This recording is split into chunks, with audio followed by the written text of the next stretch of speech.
The thing about devolution is, and this is the other thing Andy Burnham's going to inevitably come up against, is that means some places are going to be run really well and others not well, Yeah. or pretty badly.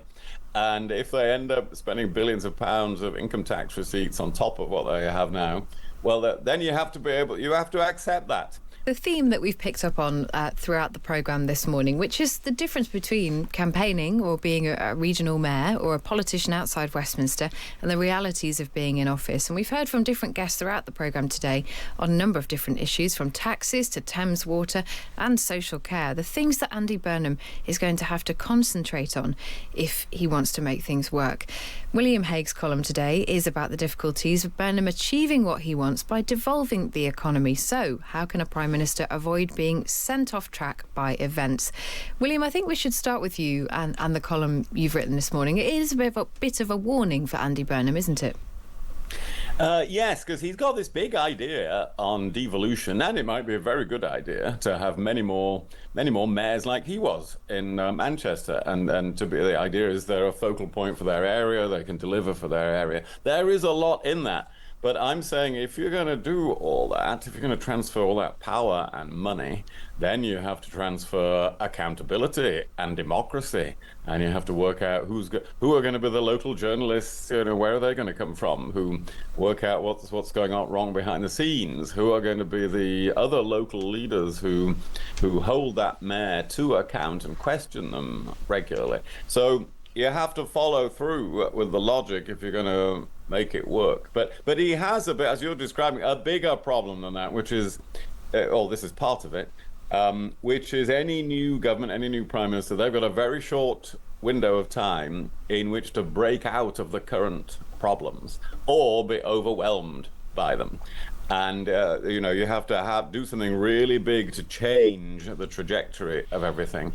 And that remains unclear whether Andy Burnham and his new Chancellor John Healey have got that, like the Thatcher government at the beginning or the Blair government making the Bank of England independent. Is there something big that changes the way things work? Because if not, all these problems of devolution, social housing, social care, taxation, Thames Water will just overwhelm them within a few months. Do you have an idea, William, about what that something big might be or should be? Well, in my view, that is reform of the welfare system. That's what many of the other parties are now calling, and actually many people in the Labour Party, and Alan Milburn's excellent work for the Labour Party on the absolute tragedy of the situation of young people now who are not in education or employment in many cases. This points the way to a big reform of the welfare system. It involves some tough love. It does involve cutting back in some areas and helping people transition back into being available to work in other areas. It would involve, in my view, reform of the triple lock pension as well over a long period of time, giving people plenty of notice. Now, that sort of thing would then allow a government, it would have the funds to build the council houses it wants, and it would have the funds to defend the country adequately, which it doesn't at the moment. But there has to be a sort of big bang like that in order to allow everything else to happen. And that's what I'm saying. We don't know whether Andy Burnham's got that in him. He is a far better communicator than Keir Starmer. That's very clear from his first few weeks, much better at explaining problems and dilemmas to people. But does he have the big way out of those problems and dilemmas? That we don't yet know. I suppose the problem that Andy Burnham has is that a lot of these issues are competing, but they are happening in real time right now. I mean, he can't really put some of them off. Thames Water is a good example of that. But, tax rises, defence spending, he can't really delay any of these for that long, can he? No, but this is if anybody wants to be Prime Minister, this is what it's like, unfortunately. Everything happens all at the same time, and everything you have to do, make, 15 decisions every day. Although, as I said, at the heart of it, there's got to be one or two really big decisions about where the government is going. And of course, his visit yesterday to Ukraine is a good illustration of that. Doing the right things, very much in strong support for Ukraine.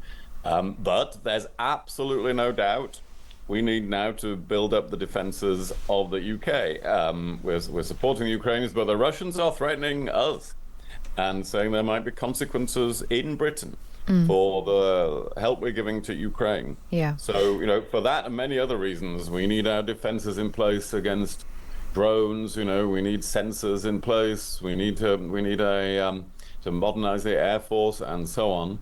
So you can't delay. You can't put that off for 5 years. Yeah. There's a serious chance of conflict in the coming years. Martha, I think we've got you back on a clearer line now. I was so sorry to interrupt you before. Do continue. No probs, and always ironic that the tech person has tech challenges. Well, I didn't want to say it. It's happened so many times. I apologise. I was just saying two things. Firstly, I agree with William about the levels of accountability you need to keep hold of in a devolution agenda. I think the other thing here, and this for me is a big idea, is really redefining the state for 2026 rather than what can sometimes feel like 1826, let alone 1986. And by that I mean, we do live in a technological age, and although we're going to come to cars and toothbrushes later in our discussion, I believe very, very strongly that you have much more local power if you are able to centralize the things that enable that more effectively. Data sharing, good platforms on which services can be delivered. And I don't think we've heard enough about that from the Burnham government so far. I think we've heard a lot about what powers are going to be local, but that makes me worried that you're going to replicate services, replicate cost, replicate technology. So for me, keeping a handle on what 2026 enables as a modern state is really, really important. Yeah, that's a really good point. Do you, Martha, when you hear the way ministers talk about AI and technology, do you get the impression that they understand the potential in it, or are we still hearing about it more as a risk? I think both. I think it is a tightrope. I have just completed some work for the Mayor of London looking at AI and jobs in London, and we've really tried to steer a kind of moderate course because, of course, we just don't know yet. Of course, there's going to be risks, and William has written really effectively in the paper many times about some of the cybersecurity, and geopolitical risks. But also, I think it's just really demoralizing for a country to go into the future in fear. There are going to be so many opportunities, both at a local level and national level, new jobs being created. Things are going to change. But for me, kind of moderate course into that and taking the opportunities while also being alive to the risks is super important. So I'm not sure they've quite got that narrative balance right yet. I do wonder as well about, lots of our listeners have been getting in touch this morning, William, about the capability of local councils to deliver. And it speaks to the accountability point that Martha and you have both raised this morning. Actually, somebody put it like this, that their local council, their local authority struggles to keep the streets clean and struggles to empty litter bins. How on earth are they going to be responsible for building thousands of homes? Sorry, Martha. Go on, please. Go on, William. Yeah, the thing is, the thing about devolution is, and this is the other thing Andy Burnham's going to inevitably come up against, is that means some places are going to be run really well and others not well, or pretty badly.